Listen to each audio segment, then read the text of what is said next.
자, 안녕하세요. 오늘 거창 사과밭에 나와 있습니다. 거창에 있는 땅강아지 사과밭인데요. 다 아시죠? 우리 김종호 명인 소개해 드리겠습니다. 대한민국 최고의 사과 농부지요. 명인이시니까. 또 사과 마이스트로도 유명하신 분이죠. 그러니까 명실공히 대한민국 사과 농부 중에 최고의 농부신데요. 오늘 김종호 명인이 운영하시는 땅강아지 사과 학교가 되겠죠? 네. 예, 그 교육생분들도 같이 오셨는데요. 이 학교에 대해서 한번 잠깐 소개해 주시고요. 요 세 분도 한번 소개해 주시기 부탁드립니다. 네. 제가 귀농하면서 제일 싫어한 것이 교육인데 교육을 제가 제대로 받지 못했습니다. 교육을 제대로 받지 못하면은 사과밭 경영에 아주 애로사항이 많거든요.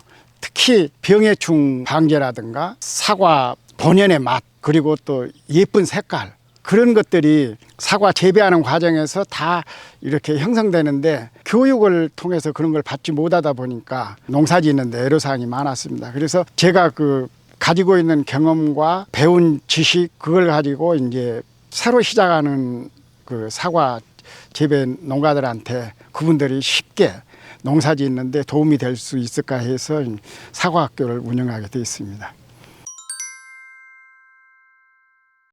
다른 게 아니라 이제 기존에 여러 농사 잘 짓는 사람이나 그런 사람들이 이제 의문난 점이나 그런 걸 물어보면은 정식적으로 제대로 된 것을 안 알려주고 겉핥기식으로만 해요. 근데 이제 교수님은 아는 대로 자세히 설명을 해주시고 지도를 잘 해주시더라고. 진심으로 농민을 위하는 선생님이시구나 그렇게 느끼고 지도 한번 받아보려고 그랬습니다.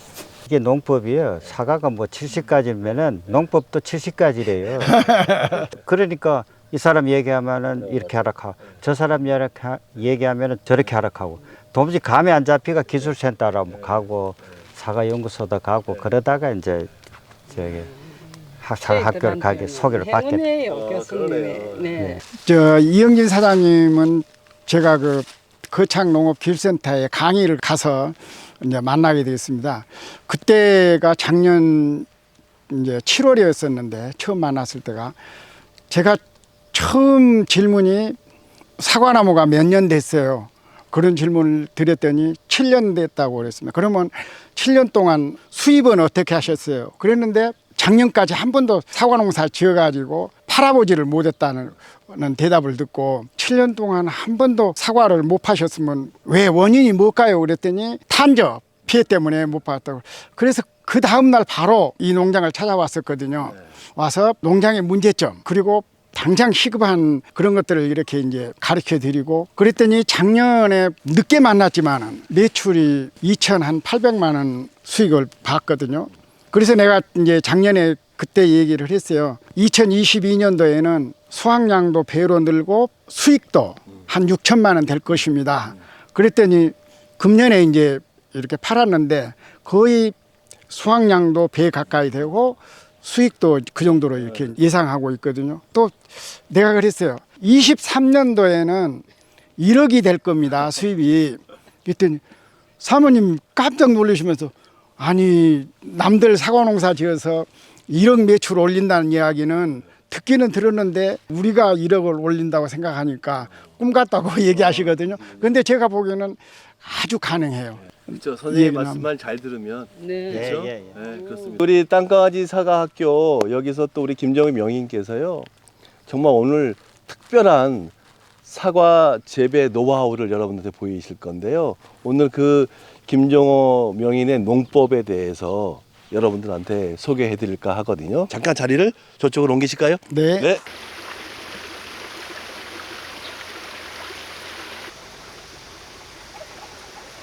우리 많은 사과 농부들이요, 애로사항이 세 가지가 있습니다. 어떻게 착색을 이쁘게 내지? 또 두 번째는 어떻게 당도를 높일 수가 있지?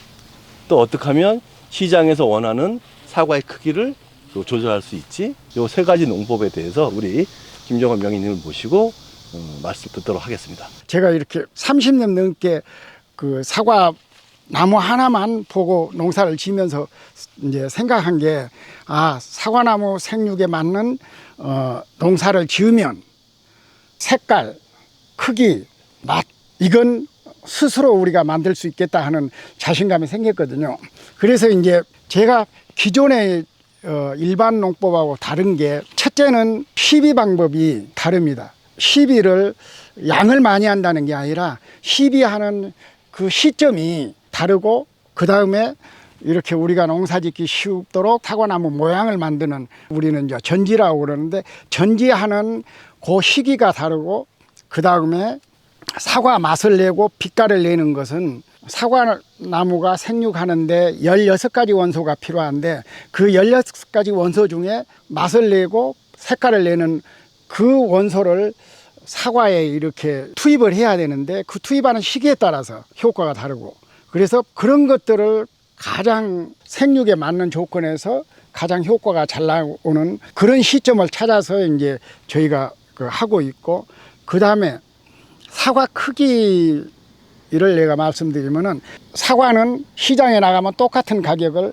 받는 건 아닙니다. 시장이 요구하는 그 크기가 있어야 시장 가격이 제일 좋거든요. 사과가 너무 많이 달리면 크기가 적어서 시장에서 제대로 가격을 못 받습니다. 적게 달리면 너무 많이 커가지고 시장에서 또 고구마처럼 생긴 사과를 원하지가 않습니다. 그래서 가장 아름답고 시장에서 요구하는 크기가 사과 한 개 무게가 416g이 중심이 되는 사과가 가장 시장에서 가격이 좋거든요.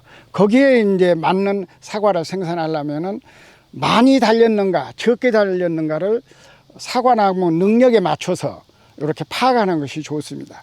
그건 사과가 클 수 있는 기간이 한 120일에서 150일 사이가 되는데 저는 사과가 달리면은 그걸 알속기라 해가지고 적과를 하고 중간 한 60일쯤 돼서 한 나무에서 하나를 따서 이렇게 무게를 달아봅니다. 왜 다냐 그러면 60일 동안 하루에 몇 그램씩 컸는가를 이렇게 측정을 해야 되거든요.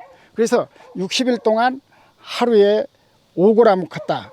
그러면 앞으로 60일 지나면은 이게 너무 크겠다. 그런 경우는 내년에 더 많이 달아야 되고 지금 70개가 달려 있는데 350g 현재 나간다. 그러면은 이게 60일 후에 2달 후에 수확을 했을 때 416g가 되겠다. 그런 계산을 해서 이제 적과량을 이제 60일 되는 시점에서 이제 실행을 하게 됩니다. 너무 많이 달려서 60일 후에 사과를 수확할 때 보니까 300g밖에 안 나겠다. 그러면은 120g을 더 키워야 되는데 그러려면은 현재 달려있는 사과 숫자를 줄여주는 그 방법이거든요. 그래서 숫자를 알맞게 계산에 맞게 줄여주면은 2달 후에 120일쯤 돼서 수확을 했을 때 416g의 그 사과를 수확하게 되거든요. 그걸 나무마다 능력에 따라서 측정을 해서 내가 원하는 크기를 416g이든 350g이든 사과 숫자로 조정해서 확보할 수 있거든요. 당도를 높이는 건 어떻게 높이는 거죠? 당도는 쉽게 말씀드리면 어떤 분들은 당도를 올리려면 설탕물을 타가지고 사과에 뿌리면 당도가 올라간다고 생각하는 사람이 있거든요. 근데 절대 그건 아닙니다. 그건 이제 그 동물과 식물을 몰라서 그러는 거지. 식물에서는 당도를 올리고 착색을 좋게 하는 것은 딱 2가지 원소에 있습니다. 인산하고 가리거든요. 택배로 판매하는 분은 인산 가리를 쓰고 택배로 안 팔고 여기 이영진 사장처럼 그냥 상인한테 팔려면은 황산 가리를 쓰라고 하거든요. 그러니까 우리가 그 비료 그러면은 3대 요소가 질소, 인산, 가리인데 그 가리를 그냥 사용하는 게 아니고 여러 가지 그 사과가 생육하는 과정에 활력을 넣는 황이 섞인 가리를 쓰고 그러면은 그냥 가리만 이렇게 사용하는 것보다 효과가 좋거든요. 그런데 앞전에 말씀드렸듯이 수확 직전에 하면은 효과가 날 거라고 생각하는데 그렇지가 않습니다. 이게 어린 사과일 때 인산가리나 황산가리를 적정량을 넣어주면 수확 직전에 넣어준 것보다 효과가 좋습니다. 그래서 그걸 얼마만큼 사과한테 이렇게 투여를 하느냐에 따라서 그 색깔도 달라지고 맛도 달라집니다. 그걸 이제 사과 생육에 맞게 초기에 어린 사과일 때 뿌려주는 양, 수확 가까이 됐을 때 수확 40일에서 30일 사이에 뿌려주는 양이 이렇게 별도로 내가 그 농사 지면서 경험에 의해서 그걸 매뉴얼을 내가 만들었습니다. 그래서 지금 보시다시피 소비자들이 염려하는 그런 그 약재를 안 써도 이렇게 자연스럽게 색이 나거든요. 사과 색깔이 자연스럽고 아름답다고 하는 것은 이 사과 품종이 원래 가지고 있는 그 모양과 무늬가 살아있어야 된다는 이야기거든요. 그게 다 살아있으면서 색이 어둡지도 않고 약하지도 않고 그렇게 나는 것을 우리는 이제 자연스러운 색상이라고 그러거든요. 그래서 이걸 인위적으로 어떤 물질을 첨가를 하면 이런 자연스러운 그 원래 사과 무늬가 없어지거든요. 색도 달라지고. 그래서 이제 그런 물질들을 이제 농진청에서 못 쓰게 하고 농진청에서 인가받은 그런 그 제품만 쓰도록 하는데도 일반적으로 이렇게 농사 짓는 분들이 그 상술에 현혹돼서 많이 이렇게 그런 제품들을 쓰고 있는 것이 좀 안타깝기도 합니다. 저는 그렇게 생각합니다. 농사 짓는 농민의 임무는 우리가 병을 고치는 의사의 임무보다 훨씬 크다고 그럽니다. 왜? 병 고쳐주는 의사는 병이 발생하면 치료해주면 되지만 먹는 먹거리를 생산하는 농민은 사람이 먹는 것을 평생을 제공해주기 때문에 그 책임은 의사와 비교하지 않을 정도로 막중하다고 생각하거든요. 그런 점을 이렇게 생각할 때 농민의 입장, 농민의 이 책임이 정말 막중하다는 것을 생각하면서 농사 짓고 있습니다. 그런데 이제 그게 옆에 함께 농사 짓는 분들도 다 이렇게 공감을 해서 그렇게 농사 지었으면 하는 바람이 있습니다. 감사합니다.